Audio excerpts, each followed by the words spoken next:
And as you guys know, Fero passed away, and he was one of my best friends. We were really close last year, and he motivated me a lot. Obviously, with the tragedy that happened, I think we all are going 110%, and we just have to make this season out for Jay because he was a really good person. He was a great teammate. We're all going to miss him. The passing of Fero, I told the team, and everyone, we're going to dedicate this season to him.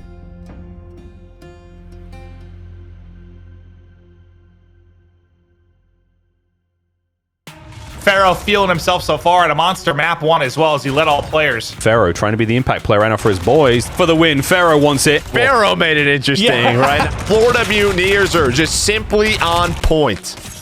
We didn't start the season off exactly how we wanted to. Started off with myself, Maux, Prestinni, Frosty, and Skyz. It was a team that was under a lot of people's radars, and that's really what this team was built on, was a lot of the players who constantly felt like they had to prove themselves. I think an early highlight of the season was whenever we reverse sweeped Huntsman for second place, and then we had to play FaZe in the finals in Atlanta. As Florida gets the W, Prestinni wins the battle versus brother, and there's the hype.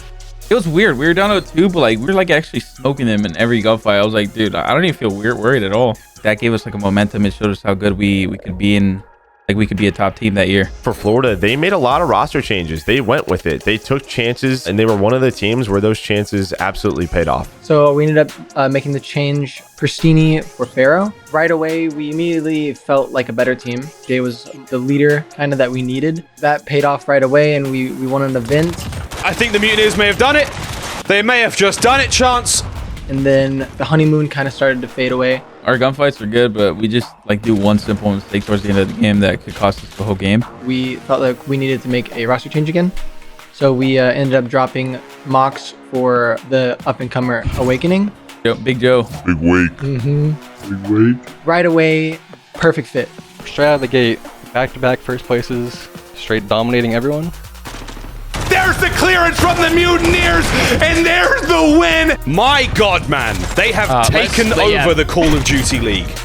I think whenever we picked up Big Wake, I think that was like our highlight of the season for us because that molded our team, and then we finally had the roles that fit with each other. And I think hands down at our peak, we were the best team in the game. You have 3 titles under your belt if you're the Florida Mutineers. I think the only thing where it hurts if you're Florida is the end of the year, really, at CDL Championship. Yeah, and then going to the champs, we didn't even win a match. Like, we lost both matches to Optic in Toronto. The events that we won were nice, and going back to back was definitely like a good feeling, but I know we all wanted to just win champs. Going into the 2021 CDL season, the Florida Mutineers, they have a team of Havok, Skyz, Owakening, and Slacked. I know Slacked from pretty much the beginning of my career. Even back in the day, we kind of like always just took jabs at each other. He would always beat me. Like in tournaments, I didn't beat him, like ever. I absolutely hated it. But yeah, so we've been friends for a while. And I know he had like a rough season last year. Overall, the year was not good, and it was probably the worst year of Call of Duty I've ever had. We heard from previous teammates of his that he's a good leader. We were like, okay, like that's what we need. I'm very confident in my ability to lead players in Call of Duty. I'm confident in my understanding of the game. And with Call of Duty going back to 4v4 and a kind of slower paced game, I think I have a lot of experience. I've won multiple times in 4v4, and these guys trust me. I teamed with Josiah at the end of Black Ops 4, and we played the last few tournaments after Anaheim together. He was a really good teammate, always strived to win. Me and Skyz kind of go way back, I guess, a little bit. The kid's definitely got ice. He's got a lot of talent. I'm excited to see kind of with my leadership, kind of how I can help mold him into an even better Call of Duty player that he already is. Playing with Slacked, to begin with, I personally didn't think it was going to be that good because he was originally the one that called me out for cheating, which was obviously a rumor, and he since apologized, so like there's no bad blood or anything. So my experience with Big Wake has been honestly amazing. The kid is absolutely disgusting. He honestly is like one of the most talented kids I've seen, this new like generation of COD players, I guess you'd say.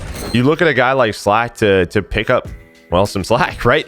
But Slack is a winner. If you look at before last year, he won a title in 4 or 5 Call of Duties in a row. And he's got to work his butt off. Plain and simple. But for the Florida Mutineers, once again, it's can you surprise everyone once more? I still think everyone thinks we're underdogs. I prefer to be an underdog, honestly. I like being looked at like we're supposed to lose, and then we turn heads and win. You know, we won 3 events, and I still didn't feel like satisfied or fulfilled.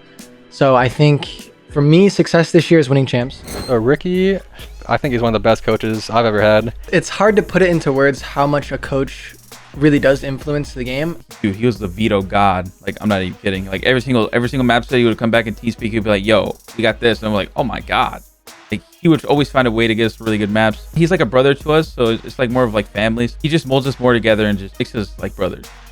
For the roles on the Florida Mutineers for the 2021 season, we have myself. I'm going to be the main sub of the year. Kind of like never pulling out an AR, so it's fun. I'm the main AR, like for sure. And then Awakening, we wanted him to run a sub because like I don't think he understands how good he is with the sub. Every time he uses it, he drops like 40 and like it's like so many 4 pieces, 3 pieces against FaZe too. An Awakening, a nice force spree there. Kill number 5 in a row. Like he's like, I don't like the sub. I was like, what? I'm the flex. I can use an AR or sub, like whatever. I'm the second SMG, I guess you would say, and if we need a third AR on some of the maps, I would be the one to pull it out. Checkmate, for instance, is a bigger map. There's different holds or different breaks that you may need another assault rifle to come out.